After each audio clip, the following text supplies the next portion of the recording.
ಯಾವುದೇ ಒಂದು ವಿಭಾಗದ ದಾವೆಯನ್ನು ಕೋರಿ ಸಲ್ಲಿಸುವಂಥ ಸಂದರ್ಭದಲ್ಲಿ ಆ ಕುಟುಂಬಕ್ಕೆ ಸರ್ಕಾರದಿಂದ ಮಂಜೂರಾಗಿರುವಂಥ ಜಮೀನನ್ನು ಕೂಡ ಇಲ್ಲಿ ಅದರಲ್ಲೂ ಕೂಡ ವಿಭಾಗವನ್ನು ಕೋರಿ ಸಲ್ಲಿಸ್ಬೋದು. ಆದರೆ ಯಾವ ಸಂದರ್ಭದಲ್ಲಿ ಮಂಜೂರಾದ ಜಮೀನುಗಳಲ್ಲಿ ವಿಭಾಗವನ್ನು ಕೇಳೋದಕ್ಕೆ ಬರೋದಿಲ್ಲ, ಅದು ಯಾವ ರೀತಿಯಲ್ಲಿ ಮಂಜೂರಾಗಿದ್ದರೆ ಕೇಳಲಿಕ್ಕೆ ಬರೋದಿಲ್ಲ, ಮತ್ತು ಯಾವ ಸಂದರ್ಭದಲ್ಲಿ ಜಮೀನು ಸರ್ಕಾರದಿಂದ ಕುಟುಂಬಕ್ಕೆ ಮಂಜೂರಾಗಿದ್ದರೆ ಅಥವಾ ತಮಗೆ ಮಂಜೂರಾಗಿದ್ದರೆ ಅಂಥ ಸಂದರ್ಭದಲ್ಲಿ ವಿಭಾಗವನ್ನು ಕೇಳಬೇಕಾಗತ್ತೆ. ಸೊ ಆ ರೀತಿ ಕೇಳೋದಕ್ಕೆ ಮಂಜೂರಾದ ಜಮೀನಲ್ಲಿ ತನಗೂ ಹಕ್ಕಿದೆ ಅಂತ ಯಾವ ಒಂದು ದಾಖಲೆಗಳನ್ನು ಇಟ್ಟುಕೊಂಡು ಅಥವಾ ಯಾವ ದಾಖಲೆಗಳನ್ನು ಒದಗಿಸಿ ವಿಭಾಗವನ್ನು ಕೇಳ್ಬೋದು ಅನ್ನೋದಕ್ಕೆ ಸಂಬಂಧಪಟ್ಟಂತೆ ಈ ಒಂದು ವಿಡಿಯೋದಲ್ಲಿ ಪೂರ್ತಿ ಮಾಹಿತಿಯನ್ನು ನೀಡಲಿದ್ದೇನೆ. ಈ ಪೂರ್ತಿ ವಿಡಿಯೋನ ನೋಡೋದಕ್ಕಿಂತ ಮೊದಲು ನೀವಿನ್ನೂ ನಮ್ಮ ಚಾನಲ್ಗೆ ಸಬ್ಸ್ಕ್ರೈಬ್ ಆಗಿಲ್ಲ ಅಂದರೆ ಸಬ್ಸ್ಕ್ರೈಬ್ ಆಗಿ, ಹಾಗೆ ಬೆಲ್ ಬಟನ್ ಪ್ರೆಸ್ ಮಾಡಿ. ಕಾನೂನು ನೆರವಿನ ಎಲ್ಲ ವಿಡಿಯೋಗಳು ನಿಮಗೆ ಮೊದಲು ತಲುಪುತ್ತೆ. ಒಂದು ಕುಟುಂಬಕ್ಕೆ ಯಾವುದೇ ಒಂದು ಸರ್ಕಾರದಿಂದ ಜಮೀನು ಮಂಜೂರಾದಂಥ ಸಂದರ್ಭದಲ್ಲಿ ಅಂಥ ಒಂದು ಜಮೀನಿನಲ್ಲಿ ವಿಭಾಗವನ್ನು ಕೇಳ್ಬೋದಾಗಿರುತ್ತೆ. ಈಗ ಉದಾಹರಣೆಗೆ, ಈಗ ತಂದೆಗೆ ಜಮೀನು ಮಂಜೂರಾಗಿದ್ದರೆ ಅಂಥ ಸಂದರ್ಭದಲ್ಲಿ ತಂದೆ ನಿಧನ ಆಗಿದ್ದರೆ ಅಂಥ ಒಂದು ಮಕ್ಕಳೇನಿರ್ತಾರೆ ಅವರು ಆ ಜಮೀನಲ್ಲಿ ವಿಭಾಗ ಕೇಳ್ಬೋದಾಗಿರುತ್ತೆ. ಸೊ ಅದೇ ತಂದೆ ಬದುಕಿದರೆ ಅಂಥ ಸಂದರ್ಭದಲ್ಲಿ ಅವರಿಗೆ ಅದು ಸ್ವಯರ್ಜಿತ ಸೊತ್ತಾಗಿರುತ್ತೆ. ಆ ಸಂದರ್ಭದಲ್ಲಿ ವಿಭಾಗವನ್ನು ಕೇಳಲಿಕ್ಕೆ ಬರೋದಿಲ್ಲ. ಇನ್ನೂ ಕೆಲವು ಬಾರಿ ಜಮೀನನ್ನು ಹಿಂದಿನಿಂದಲೂ ತಂದೆ ಇದ್ದಾಗಲಿಂದಲೂ ಮಾಡ್ಕೊಂಡು ಬಂದಿರ್ತಾರೆ, ಆದರೆ ಅದರಲ್ಲಿ ಮಂಜೂರಾತಿ ಆಗಿರೋದಿಲ್ಲ, ಅರ್ಜಿಯನ್ನು ಸಲ್ಲಿಸಲಾಗಿರುತ್ತೆ. ಸೊ ಅವರು ನಿಧನರಾದ ನಂತರ ಯಾವುದೋ ಒಬ್ಬ ವ್ಯಕ್ತಿಗೆ, ಆ ಕುಟುಂಬದ ಯಾವುದೋ ಒಬ್ಬ ವ್ಯಕ್ತಿಗೆ ಜಮೀನು ಮಂಜೂರಾಗಿರುತ್ತೆ. ಸೊ ಅವರಲ್ಲಿ ಅಣ್ಣ ತಮ್ಮದರಲ್ಲಿ ಇದ್ದಾಗ ಸಂದರ್ಭದಲ್ಲಿ ಇದು ಜಮೀನು ಒಬ್ಬರಿಗೆ ಮಂಜೂರಾಗಿದೆ, ನಾನು ಇದರಲ್ಲಿ ಬೇರೆಯವರಿಗೆ ಭಾಗ ಕೊಡೋದಿಲ್ಲ ಅನ್ನೋ ಒಂದು ಮಾತುಗಳು ಬರಬಹುದು. ಸೊ ಅಂಥ ಸಂದರ್ಭದಲ್ಲಿ ಜಮೀನನ್ನು ವಿಭಾಗ ಕೇಳ್ಬೋದಾಗಿರುತ್ತೆ.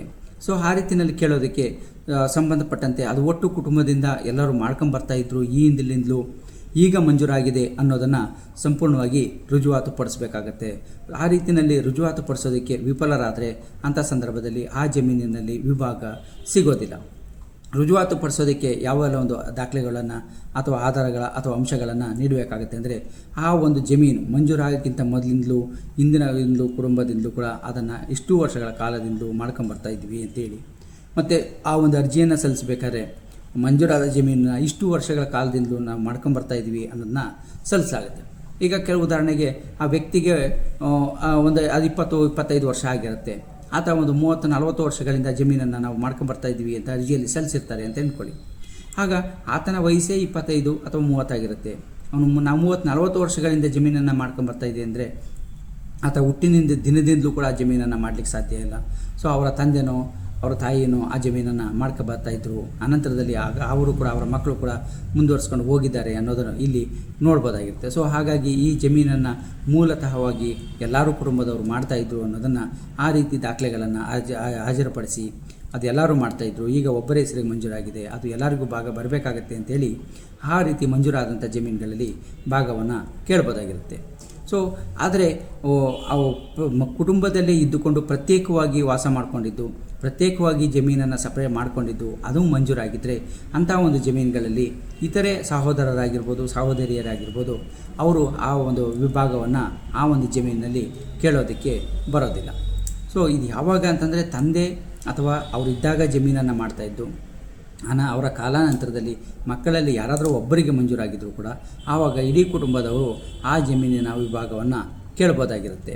ಆದರೆ ಪ್ರತ್ಯೇಕವಾಗಿದ್ದುಕೊಂಡು ಜಮೀನನ್ನು ಮಾಡಿಕೊಂಡು ಆ ಜಮೀನು ಅವರಿಗೆ ಮಂಜೂರಾಗಿದ್ದರೆ ಅಂಥ ಸಂದರ್ಭದಲ್ಲಿ ಆ ಒಂದು ಜಮೀನಿನ ಮಂಜೂರಾತಿಯನ್ನು ಆಗಿರುವಂಥ ಜಮೀನಿನಲ್ಲಿ ಇತರರು ಬೇರೆಯವರು ಜಮೀನನ್ನು ವಿಭಾಗವನ್ನು ಕೇಳಲಿಕ್ಕೆ ಬರೋದಿಲ್ಲ.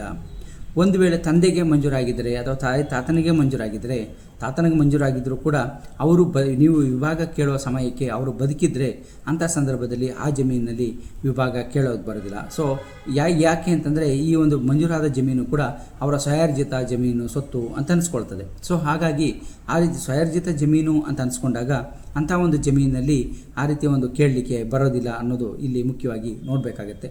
ಅವರ ಕಾಲಾನಂತರದಲ್ಲಿ ವಿಭಾಗವನ್ನು ನೀವು ಕೋರಿದರೆ ಅಂಥ ಸಂದರ್ಭದಲ್ಲಿ ಆ ಒಂದು ಜಮೀನು ಅವರು ಬದುಕಿದಂಥ ಕಾಲದಲ್ಲಿ ಅದನ್ನು ಯಾರಿಗೂ ವಿಲ್ ಆಗಲಿ ದಾನ ಆಗಲಿ ಅದು ಯಾವುದೇ ಒಂದು ಋಣಭಾರ ಪರಭಾರೆಯನ್ನು ಮಾಡದೇ ಇದ್ದಂಥ ಸಂದರ್ಭದಲ್ಲಿ ಅಂಥ ಒಂದು ಜಮೀನಿನಲ್ಲಿ ನೀವು ವಿಭಾಗವನ್ನು ಕೋರ್ಬೋದಾಗಿರುತ್ತೆ.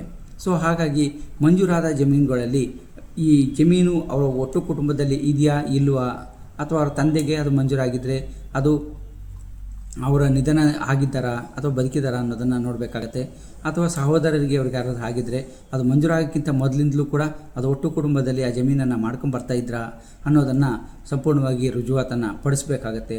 ಆ ರೀತಿಯಲ್ಲಿ ರುಜುವಾತನ್ನು ಪಡಿಸದೇ ಇದ್ದಂಥ ಸಂದರ್ಭದಲ್ಲಿ ಆ ದಾವೆಯಲ್ಲಿ ಆ ಮಂಜೂರಾದ ಜಮೀನಿನಿಂದ ಭಾಗವನ್ನು ತಗೊಳ್ಳೋದಕ್ಕೆ ಸ್ವಲ್ಪ ಕಷ್ಟ ಆಗ್ಬೋದಾಗಿರುತ್ತೆ. ಹಾಗಾಗಿ ದಾವೆಯನ್ನು ಹಾಕುವಾಗ ಮತ್ತು ಅದರ ಸಾಕ್ಷಿಗಳನ್ನು ದಾಖಲೆಗಳನ್ನು ನ್ಯಾಯಾಲಯಕ್ಕೆ ಹಾಜರುಪಡಿಸಬೇಕಾದ್ರೆ ವಿಭಾಗ ದಾವೆಯಲ್ಲಿ ಸೂಕ್ಷ್ಮವಾಗಿ ಅದನ್ನು ಹಾಜರುಪಡಿಸಬೇಕು. ಮುಂದಿನ ಒಂದು ದಾವೆಯಲ್ಲಿ ನಾನು ಕೋರ್ಟ್ ಫೀಯನ್ನು ಯಾವ ಸೆಕ್ಷನ್ಗಳಲ್ಲಿ ಯಾವ ಪರಿಹಾರಗಳನ್ನು ಕೇಳಿದರೆ ಯಾವ ಸೆಕ್ಷನ್ಗಳಲ್ಲಿ ಕೋರ್ಟ್ ಫೀಯನ್ನು ಕಟ್ಟಬೇಕಾಗುತ್ತೆ ವಿಭಾಗದ ದಾವೆಯಲ್ಲಿ ಅನ್ನೋದಕ್ಕೆ ಸಂಬಂಧಪಟ್ಟಂತೆ ನಾನು ಮುಂದಿನ ಒಂದು ವಿಡಿಯೋದಲ್ಲಿ ಸಂಪೂರ್ಣ ಮಾಹಿತಿಯನ್ನು ನಿಮಗೆ ತಿಳಿಸ್ಕೊಡ್ಲಿದ್ದೇನೆ.